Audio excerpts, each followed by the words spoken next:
Genova sul terrorismo jihadista, eseguita dalla Digos a Treviso una delle 14 ordinanze di custodia cautelare mirate a smantellare una cellula di pakistani vicini al 27enne che a Parigi tentò di replicare l'attentato alla sede di Charlie Hebdo. Maxi operazione della Guardia di Finanza e della Procura di Trieste contro i narcotrafficanti colombiani, 4 tonnellate di cocaina sequestrate, 38 persone arrestate, blitz anche in Veneto. Bullismo e body shaming, circolare della Polizia Postale per mettere in guardia sul nuovo folle fenomeno social, una gara a farsi fotografare mentre si abbraccia una ragazza sovrappeso. Immigrazione clandestina, la polizia scopre a Padova, Treviso e Rovigo un giro di permessi di soggiorno falsi per clandestini, 7 indagati. Maltempo firmato dalla regione, lo stato di crisi per i territori del Bellunese colpiti domenica sera dai nubifragi alla tromba d'aria che ha colpito Cortina. Schianto tra un camion e una Ferrari, l'auto finisce fuori strada con la fiancata distrutta, fortunatamente nessuna persona è rimasta ferita, l'incidente sulla Alemagna a Cortina. L'emergenza cinghiali si sposta anche in zone turistiche come nel territorio di Montegrotto, dove gli animali sono stati avvistati vicini agli hotel. Una scuola per attori a Venezia, sceneggiatori a Padova e tecnici a Treviso. Il progetto del Teatro Stabile del Veneto annunciato ieri sera per la prima volta a Ring dal presidente Giampiero Beltotto. Buonasera e ben ritrovati con l'edizione del Veneto dei nostri telegiornali. Terrorismo islamista, maxi operazione della Questura di Genova per disarticolare una cellula legata al 27enne pakistano che nel 2020 a Parigi tentò di replicare l'attentato alla sede della rivista satirica Charlie Hebdo. Tra i 14 in carcere anche un 23enne che vive e lavora a Treviso. È stata eseguita nella notte dalla Digos in uno degli appartamenti del grattacielo di via Pisa a Treviso una delle 14 ordinanze di custodia cautelare scaturite dall'indagine svolta dalla Questura di Genova e dal Servizio per il contrasto all'estremismo e al terrorismo esterno della Polizia di Stato. Nel mirino la cellula jihadista che stavano costituendo alcuni stranieri, in particolare pakistani, contatti diretti di Hassan Zaher Mahmoud, il 27enne che nel settembre 2020 a Parigi tentò di replicare l'assalto alla redazione della rivista satirica Charlie Hebdo. Armato di macete ferì gravemente 2 persone. Le misure restrittive sono state eseguite a Treviso, Reggio Emilia, Firenze e Brindisi, ma 2 hanno riguardato anche Spagna e Francia. Principale indagato un 25enne che da Chiavari in Liguria si era trasferito a Reggio. Effettuando approfondimenti su di lui si è scoperta l'esistenza e l'operatività dall'aprile del 2021 della cellula terroristica che si era autodenominata Gruppo Gabar con l'intento di reclutare sodali e acquistare armi. Tra loro un 23enne muratore regolare in Italia, dipendente di un'impresa trevigiana che stava attualmente lavorando in un cantiere di Pieve di Soligo, attenzionato e quindi arrestato in via Pisa dove viveva con altri 8 connazionali estranei alla vicenda. Siamo abituati a vedere queste cose sempre lontane da noi perché anche gli episodi di cui si parla in questo caso sono successi in Francia, poi in realtà scopriamo che un componente di questa cella era residente proprio nella nostra città e quindi l'attenzione deve essere sempre massima, fiducia totale nei confronti delle forze dell'ordine che quotidianamente dimostrano la loro efficienza, la loro professionalità e la loro sensibilità nei confronti della sicurezza dei nostri cittadini e dei nostri territori. La cellula terroristica anti-occidentale determinata a colpire chi si macchiava di blasfemia progettava attentati in diversi paesi europei. Il giovane pakistano arrestato a Treviso, che non parla italiano e non risulta avere precedenti, era sotto osservazione da diversi mesi. Ora si trova rinchiuso in carcere a Vicenza. Complimenti alla Digos trevigiana sono arrivati dal presidente del Veneto Luca Zaia e dallo stesso sindaco Conte. Noi continuiamo a tenere alta l'attenzione, continuiamo a tenere monitorato la regolarità delle assegnazioni e delle presenze nelle abitazioni del nostro territorio e invito i cittadini che dovessero percepire qualcosa di strano nel loro civico, nel loro palazzo, nella loro via, piuttosto che nel loro quartiere, di segnalarlo alle forze dell'ordine perché la sinergia tra cittadini e forze dell'ordine e amministrazione può generare dei risultati certamente molto positivi. Ed ancora cronaca con la maxi operazione della Guardia di Finanza coordinata dalla Procura di Trieste contro i narcotrafficanti colombiani, 38 le persone arrestate in tutta Europa, blitz anche in Veneto. Fuori le armi, tir bloccato e corriere della droga in manette. Più di 4 tonnellate di cocaina sequestrate insieme a 2 milioni di euro in contanti, oltre che i mezzi per il trasporto dello stupefacente. 38 misure cautelari in tutta Europa, di cui 11 in Italia. Operazione Geppo 2021, così si chiama l'indagine della Guardia di Finanza, coordinata dalla Procura della Repubblica di Trieste con la Direzione Investigativa Antimafia, in collaborazione con la Polizia Nazionale di Spagna e le autorità colombiane e statunitensi. Un duro colpo è stato sferrato al clan del Golfo, organizzazione di narcotrafficanti colombiana che conta più di 500 soldati dediti al controllo del territorio e che facevano viaggiare la cocaina dalla Colombia fino all'Europa.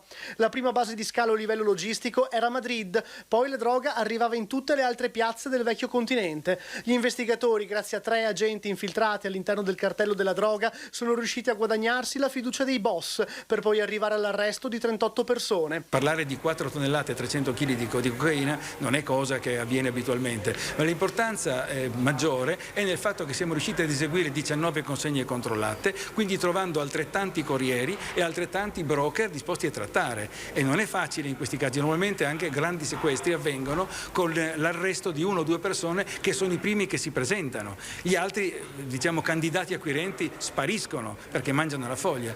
La cocaina veniva occultata e trasportata dai corrieri in vari contenitori, forni a microonde, borse e sacchi di juta, piuttosto che occultata in zone boschive o stipata nei vani nascosti dei vari furgoni. Aiello del Friuli, Bagnari Arsa, Preganziol, Verona, Peschiera del Garda e Viterbo, dal Friuli Venezia Giulia al Veneto al Lazio. Questi sono solo alcuni dei luoghi in cui sono avvenute le compravendite della cocaina, con i relativi sequestri e arresti. L'indagine prosegue e non dimentichiamo che ci attendiamo anche le iniziative difensive che da oggi cominceranno. Oggi l'indagine prende forma palese dopo essere stata per poco più di un anno in forma occulta. Da oggi dobbiamo sempre ricordarci che siamo in fase di indagini preliminari, va a conoscenza delle difese tutto quello che abbiamo accumulato e ci aspettiamo con serenità anche il loro contributo. La droga arrivava in Olanda, Italia, Slovenia, Albania, Croazia e altri paesi. Veniva poi gestita dai gruppi criminali locali, tra cui l''ndrangheta in Calabria. I narcotrafficanti avevano acquistato cocaina per 96 milioni di euro per poi immetterla nel mercato europeo. Solo in Italia i proventi della vendita si sarebbero aggirati attorno ai 240 milioni.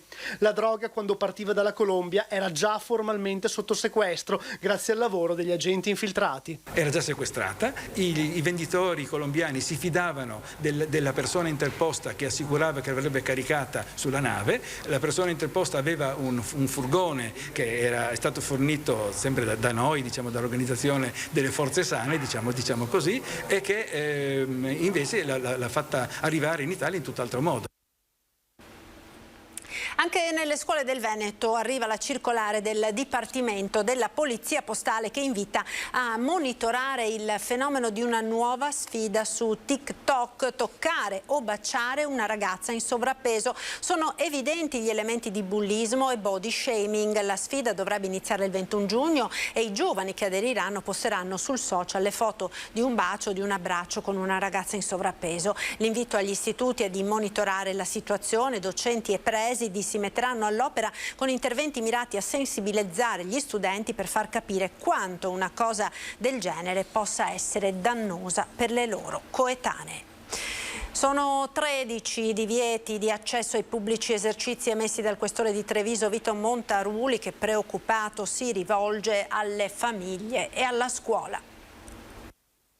Il regolamento di conti davanti al bar nei pressi della stazione ferroviaria di Villorba, avvenuto lo scorso 28 maggio, è costato a 9 minorenni, protagonisti della vicenda, tutti residenti in provincia di Treviso, il divieto di accesso ai pubblici esercizi per la durata di un anno. Sono stati identificati grazie all'attività investigativa svolta dall'Arma dei Carabinieri ed è stata applicata loro questa misura che non gli consentirà di frequentare i bar di Lancinigo. I minorenni colpiti dal Daspo, Willy, sono per lo più italiani di seconda generazione. Lo scorso 28 maggio si erano preventivamente accordati con il chiaro intento di scontrarsi fisicamente. Non avevano dei precedenti, supponiamo che il fatto sia stato originato da un incontro, da un appuntamento che si sono dati via social. Altri 4 provvedimenti di divieto di accesso ai pubblici esercizi, questa volta per la durata di 2 anni, sono stati emessi a carico di giovani tra i 18 e i 20 anni, sempre residenti in provincia di Treviso,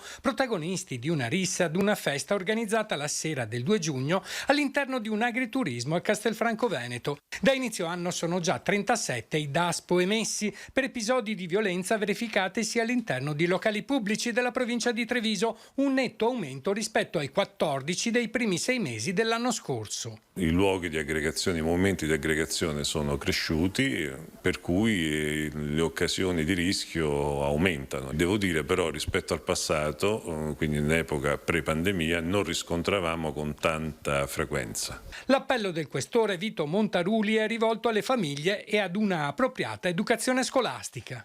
Le famiglie dovrebbero prestare molta attenzione a questi ragazzi, perché evidentemente il loro comportamento è assolutamente riprovevole e mettono a rischio se stessi e la cittadinanza. Un ruolo molto importante dovrebbe avere la scuola, che deve intensificare l'educazione dei ragazzi dal punto di vista dell'utilizzo dei social, che invece sono utilizzati in modo inappropriato.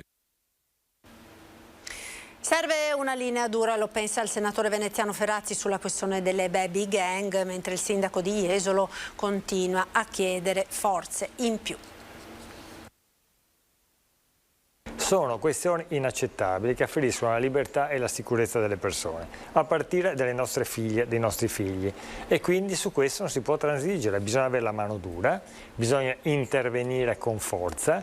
I ragazzi che compiono atti di questo tipo, e spesso le baby gang sono anche femminili, peraltro non solamente maschili, devono sapere che ci sarà una risposta secca e che pagheranno le conseguenze dei loro atti. Dopodiché certamente c'è tutta una serie di altri interventi, ma il primo passo è una risposta dura, omogenea da parte di tutti. Anche il senatore veneziano Ferrazzi concorda con una linea dura da adottare per punire i giovanissimi, che soprattutto negli ultimi giorni si sono resi protagonisti di episodi di vandalismo e violenza, da Peschiera del Garda con i fatti del 2 giugno alle baby gang nuovamente protagoniste a Jesolo. Motivo per cui il sindaco Zoggia ha chiesto da subito maggiori forze dell'ordine in campo, invece che da metà luglio, ma è uscito sconfortato dal Comitato per l'Ordine e la Sicurezza tenutosi oggi. La richiesta al prefetto Zappalorto è di almeno 100 uomini in più, ma non sarà così. Sembra infatti che arriveranno a Jesolo almeno 10 carabinieri con finanzieri e con un numero ancora non precisato di agenti di polizia, ma che, ha ribadito Zoggia, arriveranno tardi e senza conoscere la città. Con questi numeri, dice, controllare il territorio diventa impossibile, anche col presidio fisso della polizia locale nei punti nevralgici. Ed ancora cronaca, operazione della squadra mobile di Padova contro l'immigrazione clandestina, 7 indagati, uomini e donne, italiani e cinesi, compresi 2 avvocati che a pagamento preparavano falsi documenti per far ottenere permessi di soggiorno a cittadini stranieri clandestini. Sono 7 le persone tra italiani e cinesi indagate dalla Procura di Padova per associazione a delinquere finalizzata al favoreggiamento dell'immigrazione clandestina. Secondo le indagini della squadra mobile si tratta di 2 associazioni criminali affiancate da 2 cittadine cinesi, riferimento delle comunità di Padova e Treviso. Il sistema, collaudato, prevedeva la predisposizione, dietro il pagamento di somme tra 500 e 1000 euro, di falsi contratti, lettere di assunzione, cedolini dello stipendio, che gli stranieri clandestini e senza documenti mostravano al momento di richiedere il rilascio o il rinnovo del permesso di soggiorno negli uffici delle questure di Padova, Venezia e Treviso. In questo modo gli indagati inducevano in errore i pubblici ufficiali e ottenevano l'avvio delle pratiche per far avere permessi di soggiorno a chi non ne aveva diritto. L'indagine è partita da controlli incrociati e assunzioni sospette. Le associazioni criminali, secondo gli inquirenti, si appoggiavano a 2 avvocati e 3 titolari di aziende fittizie con sede a Padova, Limena, Monselice, Maserà e poi nel Trevigiano a Villorba e nel Polesine a Petorazza, Grimani e Lendinara. Una delle donne indagate avrebbe anche favorito la prostituzione di suoi connazionali in 2 centri massaggi a Padova e Codroipo in provincia di Udine. Nell'ambito delle indagini, a febbraio dell'anno scorso fu perquisita la sua abitazione, trovando passaporti, carte d'identità e 34.000 euro.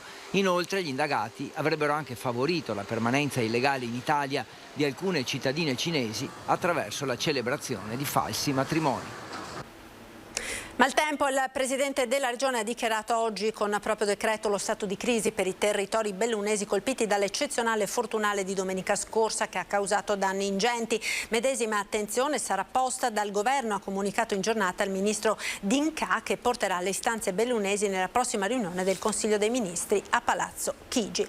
Ed ancora cronaca, si sente minacciato da 2 uomini e si rifugia in un ufficio postale. È accaduto nel Vicentino mentre c'è stato un gravissimo incidente questa mattina intorno alle 11:30 nel Bellunese all'altezza del ponte di Busche Accesio Maggiore. Per cause da accertare, sicuramente riconducibili all'asfalto reso viscido dalla pioggia, un furgone di Amazon è uscito dalla carreggiata finendo contro un tir che proveniva dall'opposta direzione. Il conducente del furgone, un 31enne di Pieve di Cadore, è stato trasportato in gravi condizioni all'ospedale di Belluno, illeso l'autista del tir. Più o meno alla stessa ora a Fiames di Cortina d'Ampezzo è accaduto un altro incidente, questa volta spettacolare, fortunatamente senza feriti. Una Ferrari F8 si è scontrata con un camion ed è planata sul prato che fiancheggia la 51 di Alemagna. I carabinieri hanno deviato il traffico per consentire il recupero dei mezzi. Il lavoro dei vigili del fuoco si è concluso nel primo pomeriggio.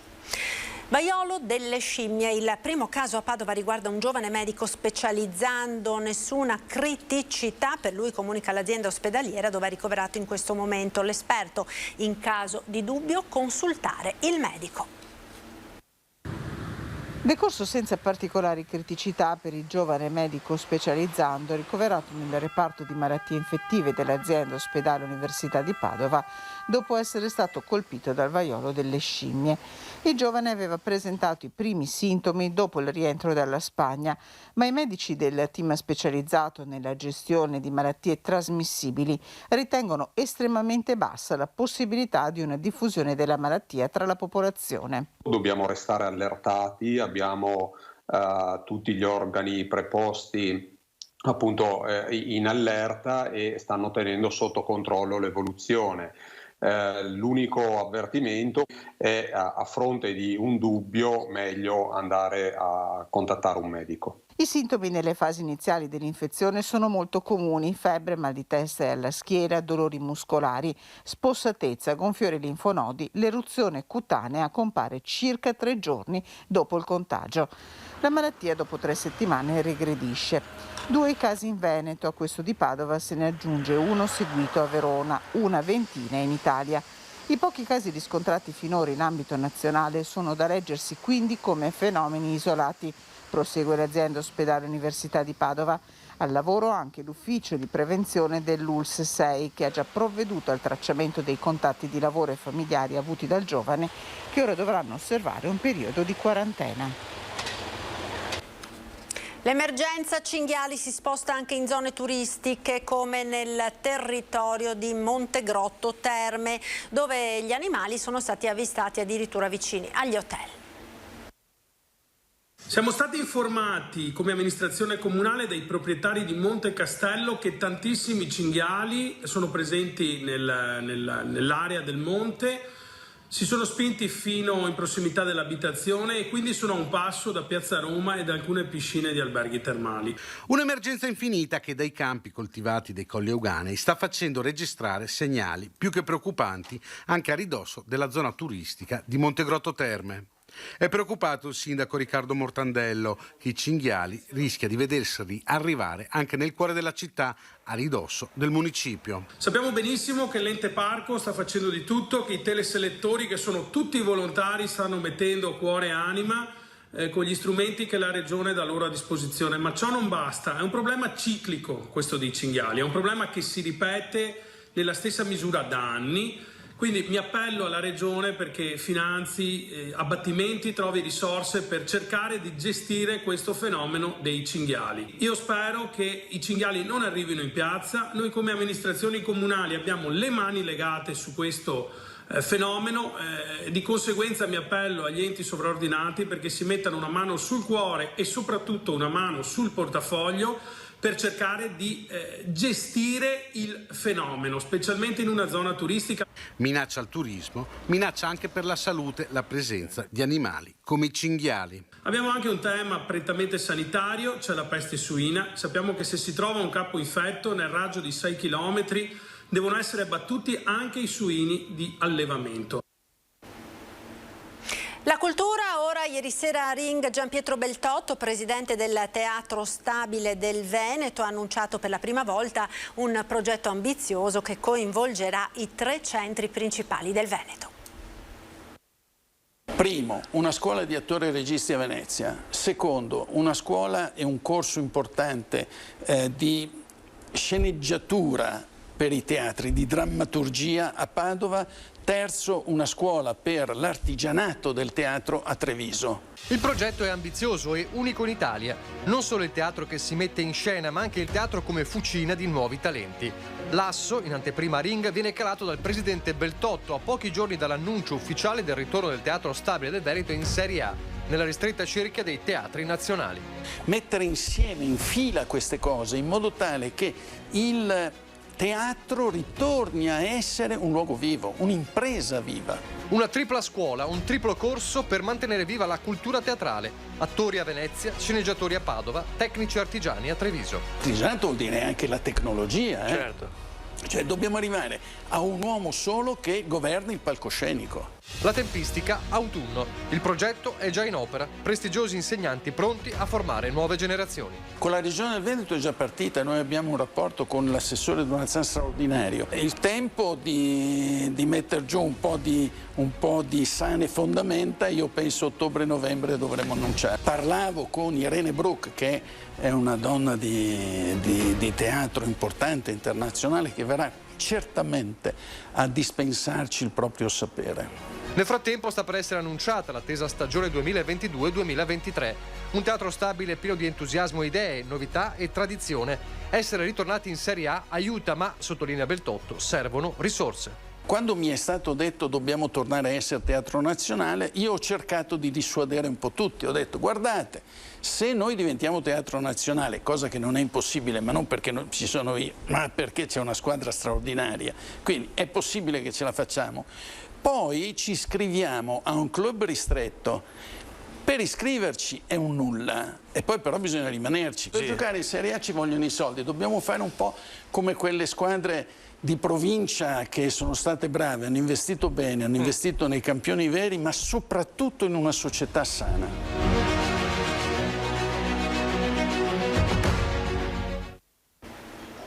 Ed era l'ultimo servizio per l'edizione del Veneto dei nostri TG. Io vi ringrazio per essere stati con noi. Ci salutiamo come sempre dando uno sguardo alle previsioni del tempo, il nostro meteo. Arrivederci.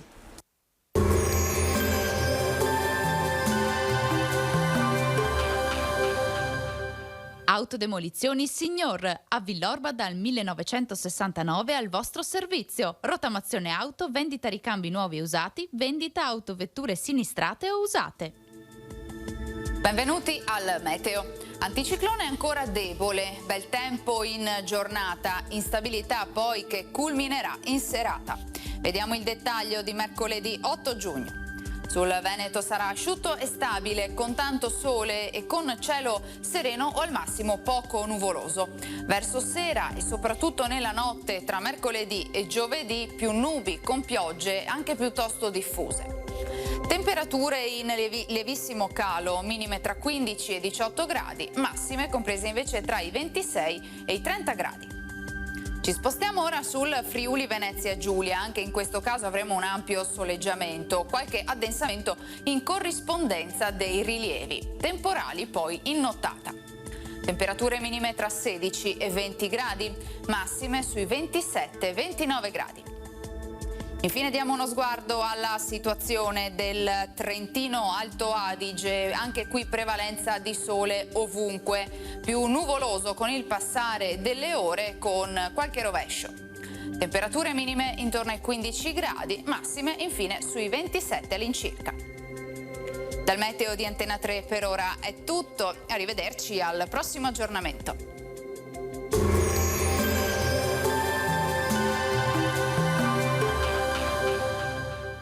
Autodemolizioni Signor, a Villorba dal 1969 al vostro servizio. Rottamazione auto, vendita ricambi nuovi e usati, vendita autovetture sinistrate o usate.